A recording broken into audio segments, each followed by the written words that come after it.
মৰমৰ ছাত্ৰ ছাত্ৰীসকল, দশমমান শ্ৰেণীৰ আৰবী অধ্যয়ন বিষয়ৰ অনলাইন ক্লাছলৈ তোমালোকক স্বাগতম জনাই আজিৰ ক্লাছ আৰম্ভ কৰিবলৈ লৈছোঁ। তো আজি আমি আলোচনা কৰিম আদ-দাৰছুল আউৱাল, প্ৰথম পাঠ। দাৰছুন মানে পাঠ, আল আউৱাল মানে প্ৰথম, অৰ্থাৎ প্ৰথম পাঠ। এই পাঠত আছে মিনাল কুৰআনিল কাৰীম সূৰাতুল ফাতিহা, অৰ্থাৎ আমি যিটো পাঠ আলোচনা কৰিম সেই পাঠটো হৈছে সূৰা ফাতিহা। এই সূৰা ফাতিহাটো কুৰআন শৰীফৰ পৰা লোৱা হৈছে। মিনাল কুৰআনিল কাৰীম, মিন মানে পৰা, আল কুৰআনিল কাৰীম মানে কুৰআন শৰীফ, কুৰআন শৰীফৰ পৰা লোৱা হৈছে। ছাত্ৰ ছাত্ৰীসকল, এতিয়া আমি ৰিডিং পঢ়োঁ। বিসমিল্লাহিৰ ৰহমানিৰ ৰহিম, আলহামদুলিল্লাহি ৰাব্বিল আলামিন, আর রহমানির রহিম, মালিক ইয়াউমিদ্দিন, ইয়্যাকা না'বুদু ওয়া ইয়্যাকা নাস্তাঈন, ইহদিনাস সিরাতাল মুস্তাকিম, সিরাতাল্লাযীনা আন'আমতা আলাইহিম, গায়রিল মাগযুবি আলাইহিম ওয়ালায-যাল্লিন, আমিন। ছাত্ৰ ছাত্ৰীসকল, আশা কৰিছোঁ তোমালোকে ৰিডিং পঢ়িব পাৰিবা বা ৰিডিংটো তোমালোকে পঢ়িবলৈ শিকিছা। এতিয়া মই শব্দৰ অৰ্থসহ অনুবাদ কৰিম, তোমালোকে মনোযোগ দি শুনিবা। বিসমিল্লাহিৰ ৰহমানিৰ ৰহিম। বিস্মি, প্ৰথমে আছে বিস্মি। ইয়াত ইছমুনৰ লগত বা সংযুক্ত হৈছে। বাটো হৈছে হৰফে জাৰ, যিটোৰ অৰ্থ হৈছে সৈতে। ইছমুন মানে নাম, আল্লাহ মানে আল্লাহৰ। বিসমিল্লাহ, আল্লাহৰ নামেৰে সৈতে। আৰ ৰহমানিৰ ৰহিম, আৰ ৰহমান অসীম দয়ালু, আৰ ৰহিম পৰম কৰুণাময়, অৰ্থাৎ পৰম কৰুণাময় অসীম দয়ালু আল্লাহৰ নামেৰে আৰম্ভ কৰি আছোঁ। আলহামদুলিল্লাহি ৰাব্বিল আলামিন, আলহামদু সকলো প্ৰশংসা, লিল্লাহি আল্লাহৰ বাবে, ৰাব্বি গৰাকী, প্ৰভু বা প্ৰতিপালক, আল আলামিন বিশ্ব ব্ৰহ্মাণ্ড। আলহামদুলিল্লাহি ৰাব্বিল আলামিন সকলো প্ৰশংসা বিশ্ব ব্ৰহ্মাণ্ডৰ প্ৰতিপালক আল্লাহৰ বাবে, বা সকলো প্ৰশংসা আল্লাহৰ বাবে যিজন বিশ্ব ব্ৰহ্মাণ্ডৰ প্ৰতিপালক। আৰ ৰহমানিৰ ৰহিম, তেওঁ পৰম কৰুণাময় অসীম দয়ালু। মালিক ইয়াউমিদ্দিন, মালিক মানে গৰাকী, ইয়াউমিদ্দিন মানে শেষ বিচাৰৰ দিন, ইয়াউমুন মানে দিন, ইয়াউমিদ্দিন শেষ বিচাৰৰ দিন, অৰ্থাৎ কিয়ামতৰ দিন।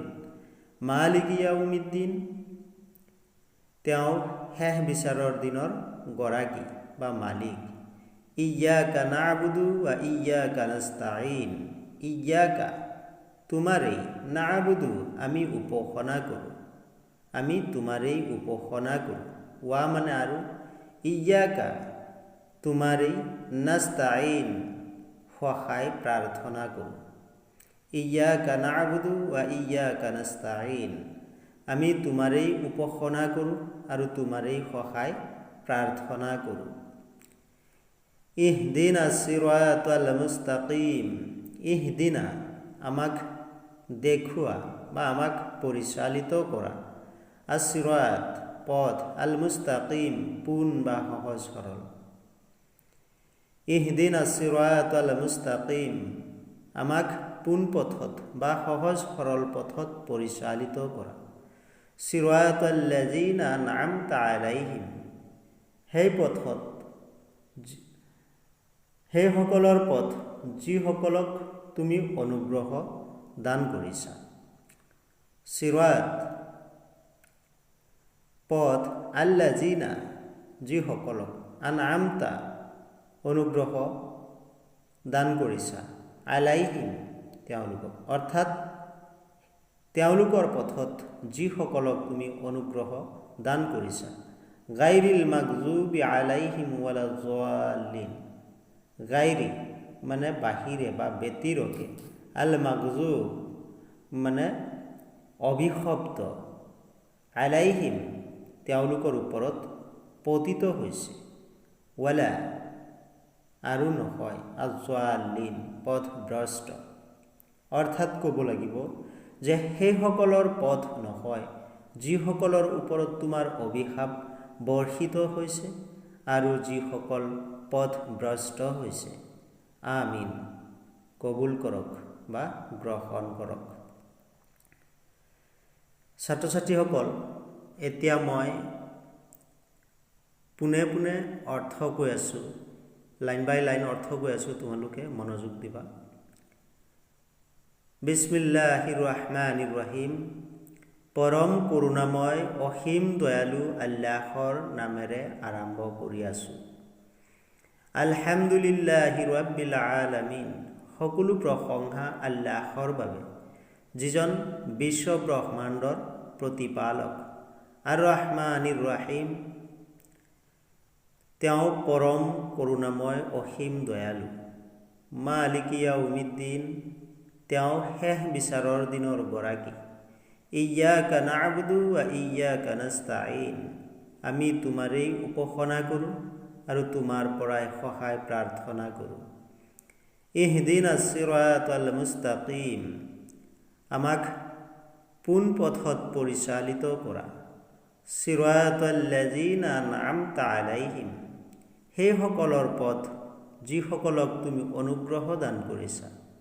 গাইৰিল মাগজুবি আলাইহিম ওয়ালাজ্জালিন, সেইসকলৰ পথ নহয় যিসকলৰ ওপৰত তোমাৰ অভিশাপ বৰ্ষিত হৈছে আৰু পথভ্ৰষ্ট হৈছে।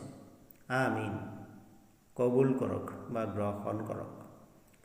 ছাত্ৰ ছাত্ৰীসকল, আশা কৰিছোঁ তোমালোকে অৰ্থ শিকিলা বা অনুবাদ শিকিলা।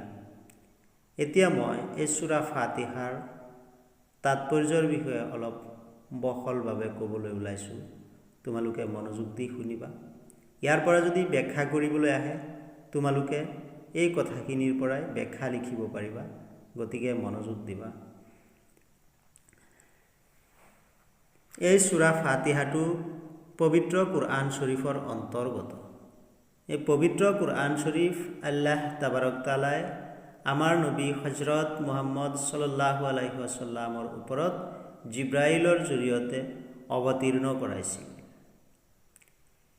এই সূৰা ফাতিহাৰ জৰিয়তে আল্লাহ তাআলাই মানৱ জাতিক প্ৰাৰ্থনা কেনেকৈ কৰিব লাগে তাৰ শিক্ষা দিছে। যে ইয়াত প্ৰথমেই আল্লাহ তাবাৰক তাআলাৰ গুণানুকীৰ্তন কৰি আল্লাহ তাআলাক প্ৰশংসা কৰা হৈছে। তাৰপিছত আল্লাহ তাআলাৰ পৰা বিচৰা হৈছে যে আমাক যাতে পোনপথত বা সহজ সৰল পথত পৰিচালিত কৰে। ইয়াত পোনপথ বা সহজ সৰল পথ কাক বুজোৱা হৈছে? যে যি পথত চলিলে ইহকাল আৰু পৰকালত মংগল হ'ব বা ইহকাল ও পৰকালত মংগল হয়, সেই পথত পৰিচালিত কৰিবলৈ কোৱা হৈছে। অৰ্থাৎ মংগলময় পথ হৈছে যে আল্লাহৰ বাণী কুৰআন শৰীফ আৰু নবীৰ হদিছ আৰু শৰীয়ত অনুসৰি চলিলে চলা পথটোৱেই হৈছে সহজ সৰল পথ বা পোনপথ। তাৰপিছত আল্লাহ তাআলাৰ ওচৰত প্ৰাৰ্থনা কৰা হৈছে যে আল্লাহ তাআলাই যাতে এনেকুৱা পথত পৰিচালিত কৰে যি পথত চলাৰ কাৰণে যিসকলে তেওঁৰ অনুগ্ৰহ লাভ কৰিছে। অৰ্থাৎ যি পথত চলিলে পুৰস্কাৰ লাভ কৰিব পৰা যায়। আৰু সেই পথত পৰিচালিত নকৰিবলৈ কোৱা হৈছে যে যি পথত চলাৰ কাৰণে যিসকলে অভিশাপ লাভ কৰিছিল, আল্লাহৰ অভিশাপ লাভ কৰিছিল আৰু পথভ্ৰষ্ট হৈ পৰিছিল। ছাত্ৰ ছাত্ৰীসকল, আশা কৰোঁ তোমালোকে সূৰা ফাতিহাৰ তাৎপৰ্যও জানিব পাৰিছা। গতিকে আজিলৈ ইমানতেই সামৰিছোঁ। ছাত্ৰ ছাত্ৰীসকল, তোমালোকে এই ক্লাছৰ পৰৱৰ্তী ভিডিঅ'সমূহ পাই থাকিবলৈ চেনেলটো ছাবস্ক্ৰাইব কৰিবা আৰু লাইক কৰিবা। লগতে তোমালোকৰ কিবা প্ৰশ্ন থাকিলে, বুজিবলৈ কিবা থাকিলে কমেণ্টৰ জৰিয়তে জনাবা। মই সেইখিনিৰ সমাধান কৰিবলৈ চেষ্টা কৰিম। ধন্যবাদ।